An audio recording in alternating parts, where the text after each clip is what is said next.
আন্তর্জাতিক শ্রমিক দিবস উপলক্ষে মশাল মিছিল ও আলোচনা সভা।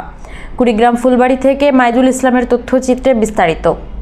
শ্রম কখনো সস্তা নয়, শ্রমিক দয়ার পাত্র নয়, এই স্লোগান সামনে রেখে কুড়িগ্রামের ফুলবাড়িতে পালিত হলো আন্তর্জাতিক মহান মে দিবস। উপজেলার প্রথম শহীদ মিনার চত্বরে জাতীয় শ্রমিক জোট ফুলবাড়ি শাখার আয়োজনে সকাল 10টা 1 মিনিটে জাতীয় ও সাংগঠনিক পতাকা উত্তোলন এবং সন্ধ্যা 6টায় মশাল মিছিল ও আলোচনা সভা অনুষ্ঠিত হয়। প্রথমে উপজেলার রিক্সা ভ্যান সহ সকল শ্রমিকদের অংশগ্রহণে একটি মশাল মিছিল ফুলবাড়ি বাজারের প্রধান সড়কগুলো প্রদক্ষিণ করে ও উপজেলার প্রথম শহীদ মিনার চত্বরে এসে জমায়েত হয়।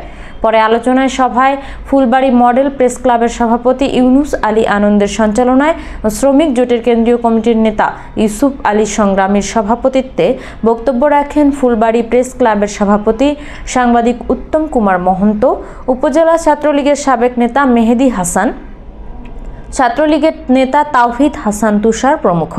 এ সময় আরও উপস্থিত ছিলেন উপজেলার বিভিন্ন ইউনিয়ন থেকে আসা রিক্সা শ্রমিক, ভ্যান শ্রমিক সহ বিভিন্ন শ্রমিক নেতৃবর্গ, রাজনৈতিক নেতৃবর্গ ও নানা শ্রমিক মনা সুধীবৃন্দ। আমি 1 মিনিটে শেষ করব।